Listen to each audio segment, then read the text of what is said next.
My dear student, आज हम discuss करने वाले हैं चैप्टर लाइफ प्रोसेसेस इन एनिमल्स के क्वेश्चन आंसर्स। तो चलिए बेटा देख लेते हैं। फर्स्ट क्वेश्चन है complete the journey of food through the alimentary canal. Alimentary canal क्या है? जहां से आपका फूड बेटा क्या है वो आगे आगे बढ़ता है माउथ से लेकर, ठीक है, एनस तक का जो रास्ता है इसे हम एलिमेंट्री कैनाल बोल देते हैं। By filling up the boxes with appropriate parts, वो कह रहा है कि आपको ये पूरी जर्नी को कंप्लीट करना है। मींस एलिमेंट्री कैनाल के जो खाली उन्होंने पार्ट्स की जगह छोड़ी है, इनके अंदर आपने सही पार्ट्स के नेम लिखने कि आपका फूड माउथ से लेकर एनस तक जाता है, बीच में से कौन कौन से पार्ट्स में से वो गुजरता है। आंसर देखें, आपका जो फूड है वो माउथ से आपने खाया, फूड जो है खाते हो, फिर उसके बाद फूड आपके गले में से निकलता है, वहां पे एक पाइप होती है जिसका नेम है इसोफेगस, जिसे हम फूड पाइप भी बोलते हैं, ठीक है। फूड पाइप या इसोफेगस, पेपर में क्या लिखोगे? इसोफेगस लिखोगे तो ज्यादा अच्छा होगा, मैम बहुत ज्यादा इंप्रेस होकर आपको अच्छे से मार्क्स दे देंगे। चलो, इसोफेगस के बाद फूड जो है वो स्टमक के पास आ गया है, ठीक है। स्टमक के बाद जो फूड होता है वो किसके अंदर एंटर करता है? स्मॉल इंटेस्टाइन में एंटर करता है। आपको पता है कि स्मॉल इंटेस्टाइन जो है बहुत ज्यादा लॉन्ग होती है, 6 to 7 मीटर इसकी जो लेंथ होती है, ठीक है। उसके बाद जो फूड है इसके अंदर पूरी तरह से क्या हो जाता है? डाइजेस्ट हो जाता है, आपने पढ़ा होगा, ठीक है। पूरी तरह से फूड यहाँ पे कंप्लीट डाइजेस्ट हो जाएगा। कंप्लीट डाइजेस्ट होने के बाद जो अनडाइजेस्टेड फूड बच जाता है, ठीक है, वो किसके अंदर आ जाएगा? फिर वो अनडाइजेस्टेड फूड जो है वो लार्ज इंटेस्टाइन में आएगा, जहां पे जो उस अनडाइजेस्टेड फूड के अंदर एक्स्ट्रा वाटर होगा, कुछ मिनरल्स होंगे, वो लार्ज इंटेस्टाइन उनको पी जाएगी, और जो भी वेस्ट बचेगा वो कहाँ पे आ जाएगा? वो वेस्ट एनस के थ्रू बाहर निकल जाएगा। तो ये पूरी जर्नी थी, ये पूरा रास्ता था जहां से हमारा फूड जो है वो गुजर रहा है। माउथ से शुरू हुआ, माउथ के बाद वो इसोफेगस में गया, फिर स्टमक में गया, फिर स्मॉल इंटेस्टाइन में गया, फिर लार्ज इंटेस्टाइन में, और एंड में क्या है? एनस है। तो आपको यहाँ पे क्या भरना है? माउथ के बाद आ जाएगा इसोफेगस, ठीक है। उसके बाद स्टमक के बाद क्या लिखेंगे हम यहाँ पे? स्मॉल इंटेस्टाइन, और स्मॉल इंटेस्टाइन के बाद क्या है यहाँ पे? लार्ज इंटेस्टाइन, ठीक है। लार्ज इंटेस्टाइन, ये हमने जो गैप है वो फिल करने थे, यहाँ पे आपको पूरी तरह से लिख के गिवन है। तो ये है आपका आंसर नंबर 1। नेक्स्ट देखो, नेक्स्ट क्वेश्चन है Sahil placed some pieces of chapati in test tube A. हमारे पास एक टेस्ट ट्यूब ए है, उसके अंदर जो साहिल है, यहाँ पे एक साहिल लिख लेते हैं। साहिल ने उसके अंदर क्या डाल दिया? चपाती के कुछ पीसेस डाले, रोटी के कुछ pieces. Neha placed chewed chapati in test tube B. Neha ने क्या किया? नेहा ने चपाती को चबाया और किसके अंदर रख दिया? टेस्ट ट्यूब बी के अंदर। उसके बाद संतुष्टि टुक बॉइल्ड एंड मैश्ड पोटैटो। संतुष्टि ने लिया बॉइल्ड पोटैटो और उसको पूरी तरह से मैश कर लिया, ठीक है, और उसको किसके अंदर डाल दिया? टेस्ट ट्यूब सी के अंदर, ठीक है जी। ये संतुष्टि ने किया, उसने पोटैटो को यूज किया। चले, all of them added a few drop of iodine solution to their test tube A, B and C. तीनों ने क्या किया? एक एक ड्रॉप इसके अंदर, या फ्यू ड्रॉप्स, तीनों ने क्या किया? फ्यू ड्रॉप ऑफ आयोडीन किसके अंदर डाला? अपनी अपनी टेस्ट ट्यूब के अंदर डाला। साहिल ने भी इसके अंदर आयोडीन सोल्यूशन डाला, नेहा ने भी डाला, संतुष्टि ने भी डाला। उसके बाद हुआ क्या? चलिए देख लेते हैं। What would be their observation, देखें क्या हुआ। गिव रीजन, जो भी वहां पे ऑब्जर्वेशन हुई उसका रीजन भी हमें बताना है। आप देखो कि जो साहिल है उसने चपाती डाली, रोटी है, चपाती है, भाई चपाती आटे की बनती है, ठीक है। आपको पता है चपाती का जो आटा है उसके अंदर होता क्या है भाई? स्टार्च होता है, ठीक है। अब स्टार्च क्या होता है? स्टार्च होता है हमारे पास कार्बोहाइड्रेट का एक टाइप है भाई। चलो, रोटी के अंदर स्टार्च है, आपको पता है कि अगर स्टार्च होगा तो वो आयोडीन टेस्ट देगा। स्टार्च है तो आयोडीन टेस्ट होगा। मींस जैसे ही स्टार्च ने आयोडीन से रिएक्ट किया, जैसे ही स्टार्च ने आयोडीन से रिएक्ट किया तो कौन सा कलर देखने को मिला? Blue black colour. जैसे ही ब्लू ब्लैक कलर आ गया ना, इसका मतलब क्या है? वहां पे स्टार्च है। मींस चपाती के अंदर अभी क्या प्रेजेंट है भाई? स्टार्च है। चलिए, ये तो हो गया साहिल का ऑब्जर्वेशन। नेहा की बात आती है। नेहा ने क्या डाला था? चूड, चपाती खाकर थोड़ी सी चबाई रोटी और उसके अंदर डाल दी। नेहा ने जैसे ही रोटी को चबाया होगा मुंह के अंदर, तो हमारे मुंह के अंदर क्या होता है? थूक होता है, सलाइवा होता है। तो रोटी के साथ मींस यहाँ पे कुछ सलाइवा भी है। मींस जो सलाइवा है, जो थूक होता है, उसका क्या रोल हो रहा है यहाँ पे? सलाइवा के अंदर बेटा एक एंजाइम होता है, एक केमिकल, इसको मान के चले अमाइलेज, जो क्या करता है, जो स्टार्च है ना हमारी चपाती के अंदर, जो स्टार्च था पहले, ठीक है, स्टार्च को उसने शुगर में बदल दिया होगा। अमाइलेज जैसे स्टार्च जो है आपके मुंह के अंदर, रोटी उसने चबाई है ना, रोटी चबा हो रही है, रोटी के साथ सलाइवा मिक्स हो रहा है, सलाइवा के अंदर क्या पड़ा हुआ है, अमाइलेज पड़ा हुआ है, अमाइलेज ने स्टार्च से मिलकर शुगर बना दिया। मींस अब यहाँ पे स्टार्च नहीं है, रोटी के अंदर अब क्या बन चुका है, शुगर। ठीक है, तो हो सकता है कि यहाँ पे कोई भी कलर ना आए, क्योंकि भाई आयोडीन तो स्टार्च के साथ टेस्ट देने वाला है, शुगर के साथ नहीं। शुगर के साथ उसकी दोस्ती थोड़ी सी अच्छी नहीं है, सिर्फ उसकी दोस्ती स्टार्च के साथ ही है। शुगर के साथ हो सकता है वो कलर चेंज ना दे, अगर थोड़ा सा वहां पे स्टार्च होगा भी, हो सकता है कि सलाइवा अभी पूरी तरह से अपना काम ना कर पा रहा हो, थोड़ा सा अगर वहां पे स्टार्च होगा तो थोड़ा सा कलर आएगा, बहुत ज्यादा डार्क नहीं आएगा, लाइट सा, बिल्कुल लाइट। तो दो पॉसिबिलिटी बनती है, या तो बिल्कुल कलर नहीं आएगा नेहा के जो टेस्ट ट्यूब बी में, या फिर लाइट ब्लू ब्लैक कलर आएगा, बिल्कुल लाइट। ठीक है, तो ये दो चीजें हो सकती हैं। इसका रीजन क्या हुआ, रीजन यही हुआ कि जो स्टार्च है भाई वो शुगर बन चुका है। शुगर कैसे बना, उसको किसने बनाया, अमाइलेज ने बनाया। अमाइलेज कहां से आ गया, अमाइलेज हमारे थूक के अंदर भाई होता है। ठीक, चले अब बारी आ गई संतुष्टि की। संतुष्टि ने तो उसके अंदर भाई चपाती डाली नहीं, उसने तो डाल दिया पोटैटो। उसने सोचा कि मैंने ना चपाती नहीं लेनी, मैंने आलू डाल लेना है, उसको फेवरेट है आलू। बॉइल्ड और मैश्ड पोटैटो डाला। ठीक है, तो आपको पता है कि जो आलू होता है ना उसके अंदर भी स्टार्च ही होता है। ठीक है, स्टार्च है उसके अंदर भी भर भर के स्टार्च है। जैसे स्टार्च ने आयोडीन को देखा, अरे वाह ये तो मेरा दोस्त है, तो बस क्या हुआ फिर, उसने तो अपना रंग बदलना शुरू कर दिया, ब्लू ब्लैक कलर आ गया वहां पे। इसका ये मतलब हुआ कि जो संतुष्टि की टेस्ट ट्यूब है वहां पे ये बताना चाहता ही है, वो टेस्ट ट्यूब के अंदर जो भी कलर आया, कि उसके अंदर अभी भी स्टार्च प्रेजेंट है। क्लियर हो गया। फर्स्ट जो हमारी साहिल की टेस्ट ट्यूब है वहां पे भी स्टार्च प्रेजेंट है, जो लास्ट वाली है वहां पे भी स्टार्च प्रेजेंट है। लेकिन नेहा ने क्या किया था, नेहा ने रोटी को चबा लिया था, चबाने से क्या हुआ, रोटी मिक्स हो गई हमारे सलाइवा के साथ, और सलाइवा के अंदर जो भी अमाइलेज था उसने स्टार्च को बदल दिया शुगर के अंदर। ठीक है जी, चलिए अब हम इसको आंसर में कैसे लिख सकते हैं। मैंने तीनों को एक पूरा प्रॉपर टेबल में लिखा है ताकि आपको ना कोई कंफ्यूजन ना हो। फर्स्ट में क्या है, चपाती है, अनच्यूड है, मीन्स अभी चबाई नहीं है। साहिल की ये जो है टेस्ट ट्यूब है, यहाँ पे कलर आ गया ब्लू ब्लैक। चपाती के अंदर क्या है भाई, स्टार्च है, and iodine react with starch to give blue black colour. चूड़ चपाती है जो नेहा ने खा ली थी, चपाती को चबाया, चबाने के बाद टेस्ट ट्यूब में डाला, तो नो कलर चेंज, कोई भी कलर चेंज नहीं आएगा, और अगर आया तो बहुत लाइट ब्लू ब्लैक आएगा। इसका क्या मतलब हुआ, saliva break down starch into sugar. Saliva ने स्टार्च को किसके अंदर ब्रेक कर दिया, मींस बदल दिया शुगर के अंदर। सो लेस, हो सकता है कि वहां पे बहुत कम और no starch remains to react with iodine, हो सकता है कि वहां पे सारा ही स्टार्च शुगर बन गया हो, अगर थोड़ा सा बचा भी है तो वो थोड़ा सा कलर दे देगा लाइट ब्लू ब्लैक। क्लियर बेटा। थर्ड वन, बॉइल्ड और मैश्ड पोटैटो है, वहां पे भी हमारे पास ऑब्जर्वेशन क्या आई है, ब्लू ब्लैक कलर आया है। इसका क्या मतलब है कि पोटैटो के अंदर भी क्या होता है, स्टार्च होता है, तो स्टार्च ने आयोडीन से क्या किया, रिएक्ट किया, और क्या दिया हमें, ब्लू ब्लैक कलर।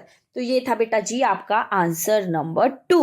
नेक्स्ट देखें जी, what is the role of diaphragm in the breathing. हमारी जो सांस लेते हैं हम, ब्रीदिंग जिसे हम बोलते हैं, उसके अंदर डायाफ्राम का क्या रोल है, क्या वो एयर को फिल्टर करता है, क्या वो आवाज निकालता है, साउंड प्रोड्यूस करता है, या फिर वो इनहेलेशन एक्सेलेशन में हेल्प करता है, या फिर ऑक्सीजन को एब्जॉर्ब करता है। इनहेलेशन एक्सेलेशन क्या होता है, इनहेलेशन होता है सांस लेना, ठीक है, अंदर जब हम ऑक्सीजन रिच एयर को लेकर जाते हैं उसे इनहेलेशन बोलते हैं, और जैसे ही हम बाहर निकालते हैं हवा उसको एक्सहेलेशन बोला जाता है।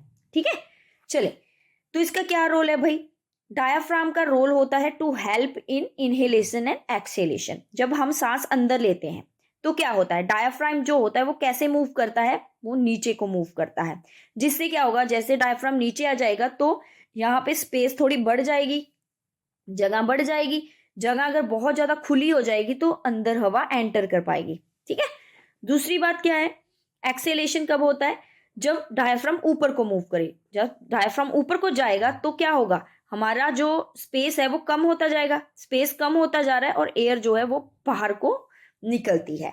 ठीक है, तो ये आपका डायाफ्राम का रोल है ब्रीदिंग में। इनहेलेशन में डायाफ्राम नीचे को जाता है, डाउन होता है। ये बहुत इंपॉर्टेंट क्वेश्चन है, आपको एमसीक्यू की फॉर्म में भी पूछा जा सकता है, मैंने करवाया भी हुआ एमसीक्यू में, या वहां पे भी जाके आप देख सकते हो। और डायाफ्राम जब ऊपर को जाता है तो सांस हमारी बाहर, मीन्स हम छोड़ते हैं बाहर। क्लियर है बेटा? नेक्स्ट क्वेश्चन है मैच द फॉलोइंग। यहाँ पे आपको पार्ट्स गिवन है, ठीक है, nostril, nasal passage, wind pipe, alveoli, rib cage. यहाँ पे फंक्शन गिवन है, मैच करना है हमने एक दूसरे के जो भी करेक्ट फंक्शंस हैं। चलिए देख लेते हैं। सबसे पहले नोस्ट्रिल की बात करते हैं। नोस्ट्रिल क्या होता है? जो आपके नाक की ये नीचे ओपनिंग्स है, आपको पता है यहाँ से क्या काम होगा, आपको पता है यहाँ से फ्रेश एयर जो है वो अंदर जाती है, तो सामने ही लिखा हुआ है, फर्स्ट का जो आंसर है वो ए है। ठीक है, nasal passage, nasal passage means नाक के अंदर की जो जगह है, वहां पे क्या होता है? नेजल पैसेज में आपको पता है कि इसके अंदर छोटे छोटे से हेयर्स होते हैं।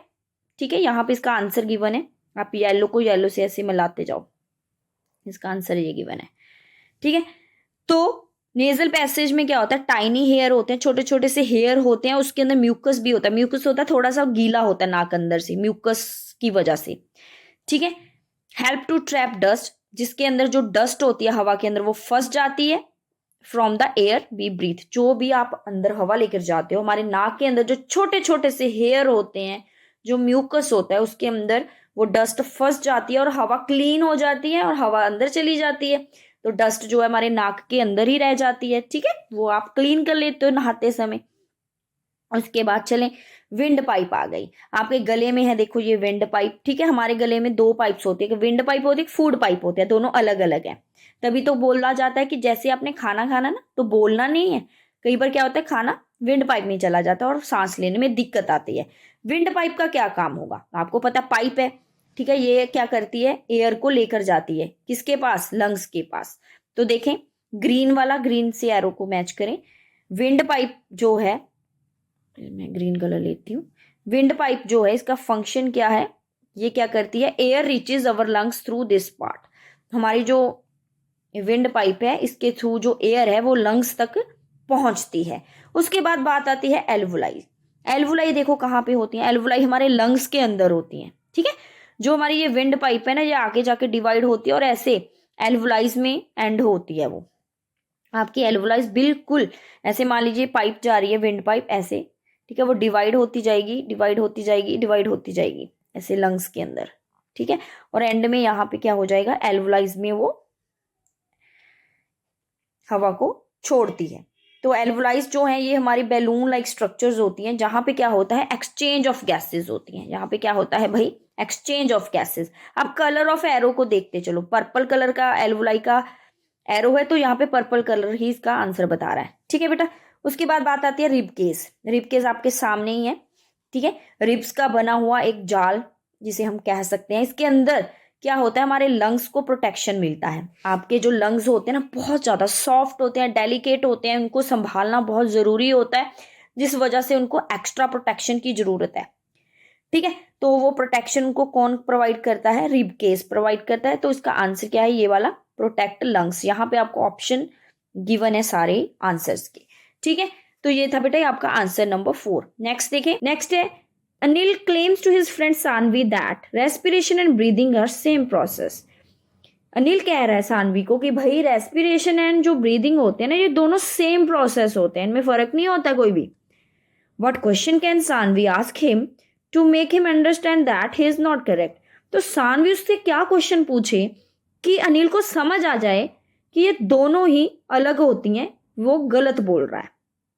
तो हमें पहले पता होना चाहिए रेस्पिरेशन और ब्रीदिंग क्या सेम है या अलग होते हैं। आपको क्या लगता है? कमेंट करके बताना मुझे। ठीक है, चले, दोनों बेटा अलग होते हैं। कैसे अलग होते हैं पहले खुद जान लो, फिर हम देखेंगे कि सानवी को कौन से क्वेश्चन पूछने चाहिए। चलिए देख लेते हैं। सबसे पहले तो अनिल है, अनिल सोच रहा है कि ये भाई दोनों सेम होते हैं। अभी सानवी भी टेंशन में है कि मैं क्या पूछूं।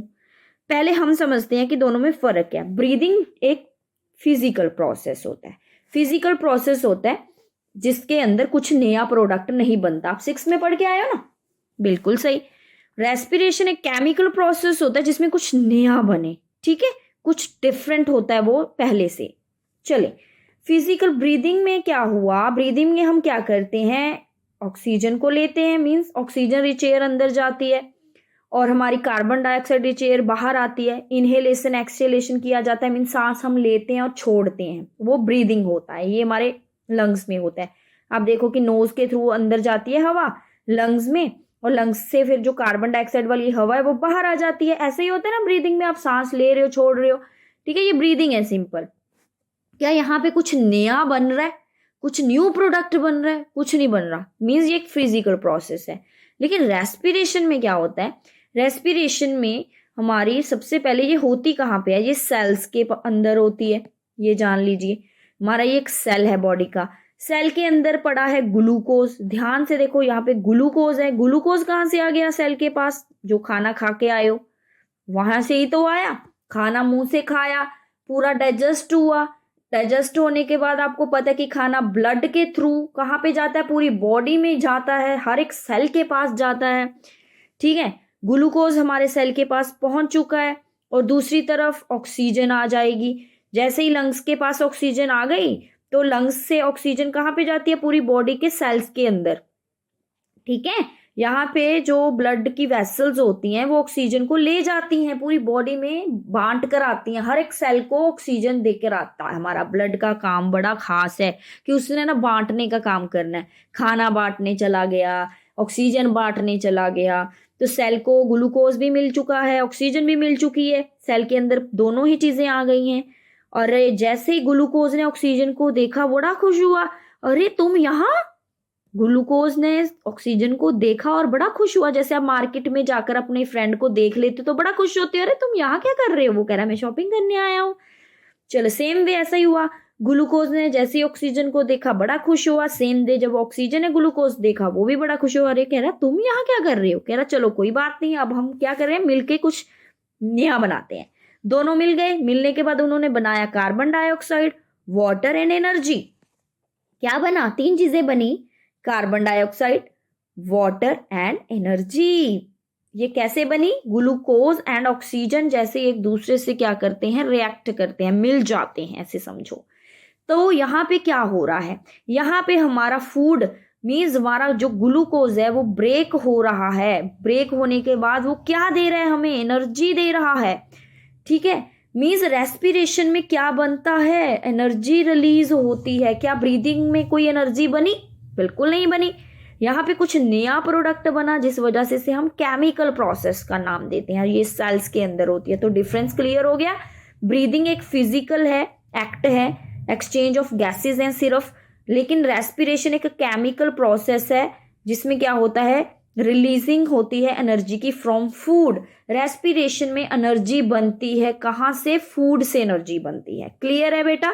इसको हम ऐसे बोल सकते हैं, यहाँ पे फूड की ऑक्सीडेशन हो रही है, मीन्स फूड जैसे ही हमारा ऑक्सीजन से मिलता है वो एनर्जी बनाता है, एनर्जी के साथ वो कार्बन डाइऑक्साइड भी बनाता है और वाटर भी। यही वो कार्बन डाइऑक्साइड होती है भाई जो हम बाहर निकालते हैं, अंदर कोई फैक्ट्री नहीं लगी हुई है कार्बन डाइऑक्साइड बनाने की, ठीक है। ये वही ऑक्सीजन है, सॉरी ये वही कार्बन डाइऑक्साइड है जो बाहर निकलने वाली है, ठीक है बेटा।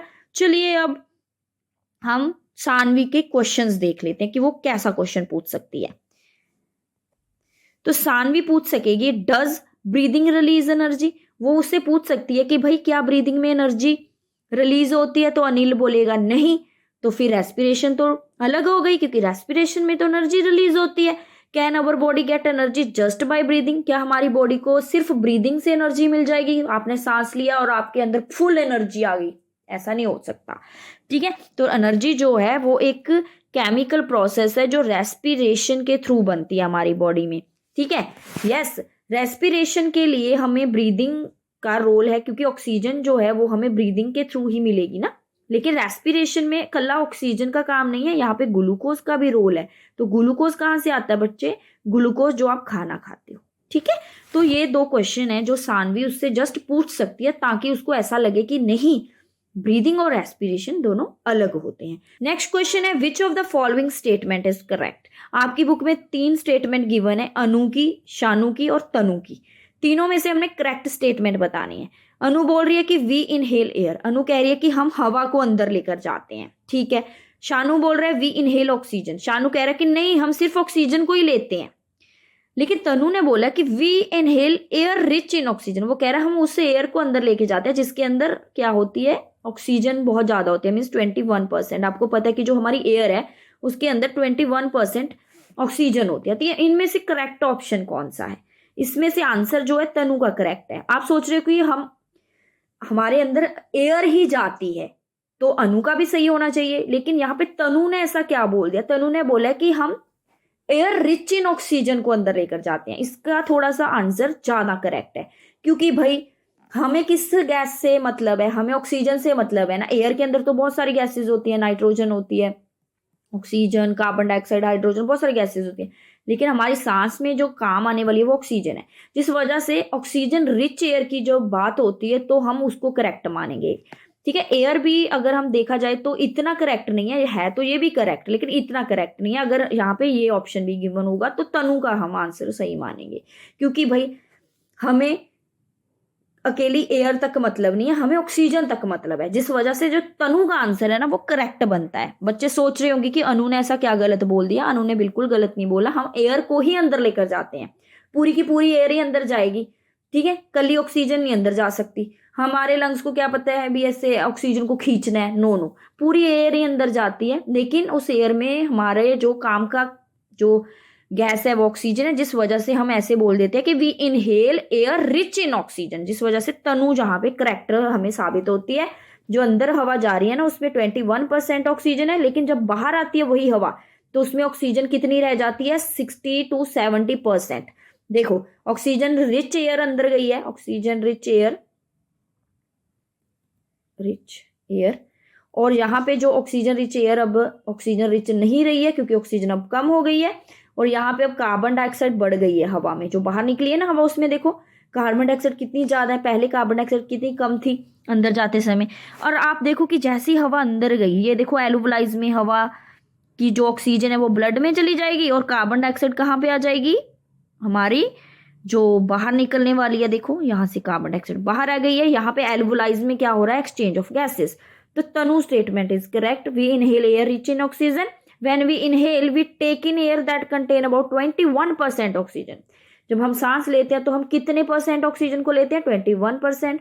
And exhaled air having more carbon dioxide than in inhaled air. और जैसे हम हवा बाहर निकालते हैं उसमें ज्यादा कार्बन डाइऑक्साइड होता है। ठीक है, ये डिफरेंस बताने के लिए हम तनु को करेक्ट बोल रहे हैं, क्योंकि ऑक्सीजन का जो परसेंटेज है वो फर्क हो रहा है भाई। अंदर जाते समय वो 21% था और बाहर आ रहा है तो 16 और 70% ही रह गई है ऑक्सीजन। इसका मतलब ऑक्सीजन अंदर पकड़ ली गई है, ठीक है, एल्वोलाइज में, और कार्बन डाइऑक्साइड को बाहर छोड़ दिया गया है। तो ये आपका आंसर नंबर 6 है। नेक्स्ट देखें, we often sneeze when we inhale a lot of dust laden air. वो कह रहा है हमें छींके लग जाती हैं, आछू आछू हम करने लग जाते हैं, जैसे डस्ट वाली हवा में सांस ले लेते हैं। कई बार मम्मी कई बार क्या करती होती है, डस्टिंग करती है ना, हमें छींके नहीं लग जाती?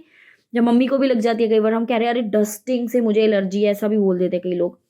What can be possible explanation for this? ऐसा क्यों होता है, छींके क्यों लग जाती है डस्ट वाली एयर में सांस लेने से? चलें देखें। चलो जी, हमने ये डस्ट वाली एयर है अंदर चली गई आपके, ठीक है, नाक के अंदर चली गई है। अंदर अंदर जाते ही आपको पता है कि छोटे छोटे से हेयर है हमारे नाक में, वहां पे वो डस्ट क्या हो जाएगी? फंस जाएगी। जैसे वहां पे डस्ट फंसेगी ना तो इरिटेशन होगी, सेल्स हैं यहाँ पे उनके अंदर थोड़ी सी ना इरिटेशन होगी, उनको गुस्सा आएगा कि अरे बाप रे ये क्या है ये गंदा सा, और उनको क्या लग जाती है, छींक जैसे ही आएगी ना वो सारे डस्ट पार्टिकल क्या है, बाहर आ जाते हैं। डस्ट पार्टिकल बाहर आ गए हैं, पहले वो अंदर चले गए थे, ठीक है, अब वो बाहर निकल गए हैं। छींक नहीं मारोगे तो अंदर ही चले जाएंगे, लंग्स में पहुंच जाएगी डस्ट, ठीक है। तो लंग्स में तो पहुंचने नहीं देनी ना, नाक किस काम आएगा? नाक के अंदर जो हेयर लगा कर भेजे हैं वो किस काम के? उन्होंने उस डस्ट को पकड़ा, पकड़ने के बाद वहां पे इरिटेशन हुई तो छींक आ गई, छींक आई तो क्या हुआ भाई, सारी डस्ट के पार्टिकल बाहर निकल गए और अकेली हवा अंदर साफ सुथरी अब हमारे लंग्स में पहुंच चुकी है। चलिए देखें, when we inhale a lot of dust laden air, dust particle get trap in the hair of our nasal cavity। हमारे नाक के अंदर की जो जगह है उसे नेजल कैविटी बोलते हैं। वहां पे कह रहा है कि जो हेयर है उसके अंदर डस्ट पार्टिकल फंस जाते हैं, ट्रैप हो जाते हैं। These particle irritate the lining of the cavity। जो हमारे नाक के अंदर स्किन है जिसे हम लाइनिंग बोल देते हैं, वहां पे वो इरिटेट हो जाती है, थोड़ी सी डिस्टर्ब हो जाती है, भाई डस्ट है। As a result we sneeze, जैसे के अंदर फिर क्या होता है, फिर छींक आ जाती है। Sneezing expel these foreign particle from the inhaled air, वो कह रहा है कि स्नीजिंग की वजह से वो जो भी डस्ट पार्टिकल है, फॉरेन पार्टिकल है, वो बाहर आ जाते हैं। Dust free clean air enter our body, हमारी बॉडी में क्या होता है फिर, डस्ट फ्री हवा एंटर करती है। ये है आपका आंसर नंबर 7। नेक्स्ट है जी, Preeti and Anusha of grade 7 started running for their morning workout, दोनों ने, प्रीति है अनुषा है, दोनों ने भागना शुरू किया सुबह सुबह। After they completed their running, जब उनकी भाग भागी खत्म हो गई, they counted their breath per minute, उन्होंने अपनी सांस को काउंट किया कि 1 मिनट में हम कितनी बार सांस ले रहे हैं। Anusha was breathing faster than Preeti, Anusha तो बहुत तेज तेज सांस ले रही थी, उसने 1 मिनट में ज्यादा बार सांस लिया प्रीति के मुकाबले।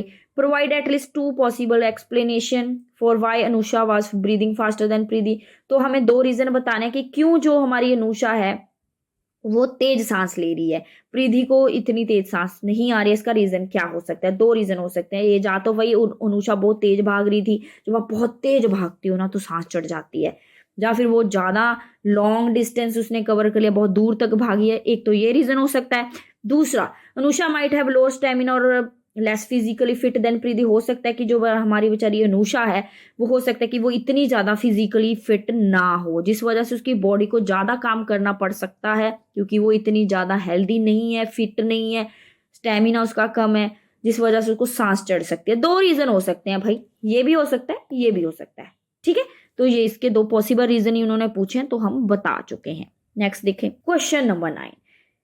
यादू conducted an experiment to test his idea, Yadu है वो, उसने एक एक्सपेरिमेंट किया है, उसने एक आइडिया आया उसके दिमाग में, उसको टेस्ट करना है उसने।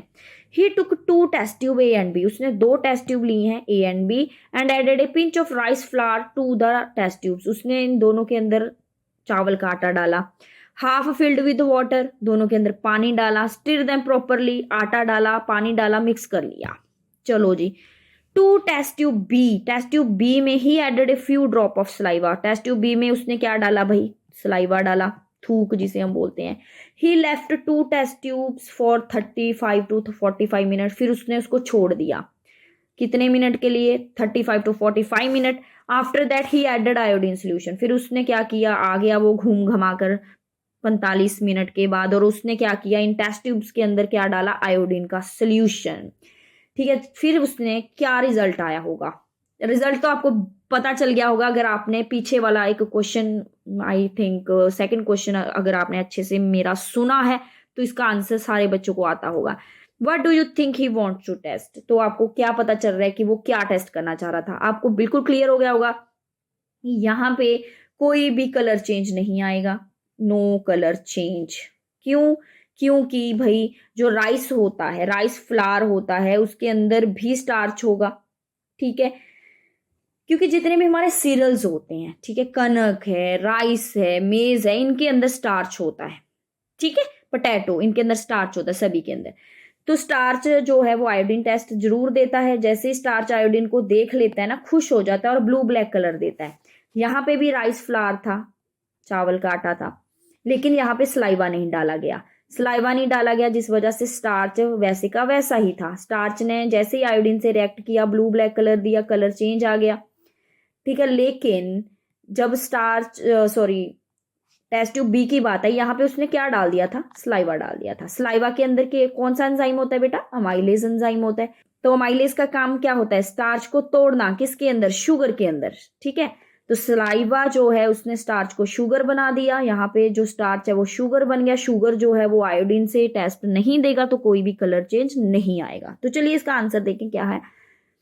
Test tube A turn blue black after adding iodine, indicating that presence of starch. Test tube A blue black colour दे रही है, जिसका क्या मतलब है कि उसके अंदर स्टार्च प्रेजेंट है।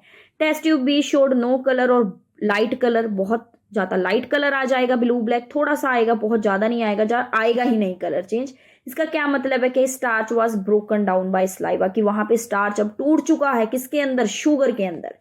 This prove that saliva contain enzyme, यहां से पता चलता है कि सलाइवा के अंदर एक एंजाइम होता है जिसे हम अमाइलेज बोलते हैं, that help to digest starch into sugar. वो अमाइलेज का काम क्या होता है, स्टार्च को शुगर बनाना। मींस स्टार्च को शुगर बनाने का क्या मतलब होता है, उसको डाइजेस्ट करना होता है, ठीक है, ये है बेटे आपका आंसर नंबर 9। नेक्स्ट क्वेश्चन है, Rakshita designed an experiment taking 2 clean test tubes A and B and filled them with lime water.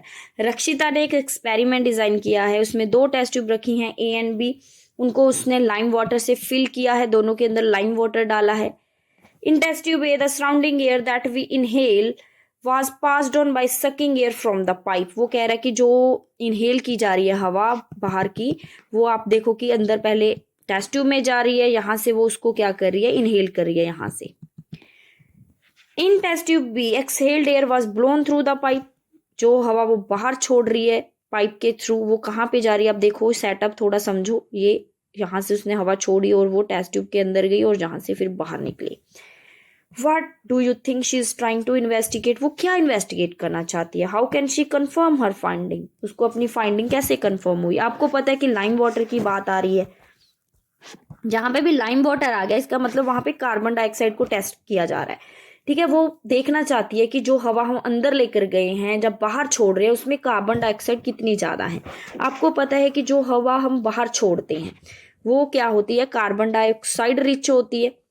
ठीक है, उसके अंदर 4 to 5% कार्बन डाइऑक्साइड होती है, लेकिन जो हवा हम अंदर लेते हैं, सांस जब हम अंदर लेते हैं, वो ऑक्सीजन रिच होती है, ऑक्सीजन रिच होती है, लेकिन कार्बन डाइऑक्साइड बहुत कम होती है, 0.04%। तो जैसे ही सांस बाहर छोड़ी जाएगी तो जो टेस्ट ट्यूब बी है इसका जो लाइम वाटर है वो क्या हो जाएगा, जैसे ही लाइम वाटर कार्बन डाइऑक्साइड से रिएक्ट करेगा वो मिल्की हो जाएगा बेटा। तो यहाँ पे जो भी इसका जो लाइम वाटर है वो क्लियर होता है बिल्कुल, वो मिल्की सा हो जाएगा, दूध जैसे हम पानी के अंदर दूध डाल लेते हैं ना वैसा कलर आ जाएगा। लेकिन टेस्ट ट्यूब ए में कोई भी चेंज नहीं देखने को मिलेगा, क्योंकि यहाँ पे जो हवा है वो सराउंडिंग की ही हवा है, उसमें कार्बन डाइऑक्साइड बहुत ज़्यादा कम है, वो ऑक्सीजन रिच है। ठीक है, तो कार्बन डाइऑक्साइड का अमाउंट कम होने से यहाँ पे कोई भी कलर चेंज नहीं नजर आएगा। लेकिन जो हम हवा बाहर निकाल रहे हैं उसमें बहुत ज़्यादा कार्बन डाइऑक्साइड है, जिस वजह से लाइम वाटर फटाफट से रिएक्ट करके मिल्की कलर दे देगा। तो रक्षिता का आंसर क्या है, Rakshita is trying to investigate the amount of carbon dioxide gas in the breathing. जो ब्रीदिंग हम कर रहे हैं इनहेल एक्सहेल, उसमें कार्बन डाइऑक्साइड का अमाउंट वो इन्वेस्टिगेट करना चाहती है। Lime water in test tube B, lime water है जो टेस्ट ट्यूब बी में वो टर्न हो गया है milky, but the lime water in test tube A did not. तो इससे क्लियर हो जाता है कि जो हवा हम बाहर निकालते हैं एक्सहेल्ड एयर, जो एक्सहेल्ड एयर होती है वो उसके अंदर क्या होती है, ज्यादा कार्बन डाइऑक्साइड होती है as compared to inhaled air. तो ये था बेटे आपका answer number 10। I hope you like this video, thank you so much.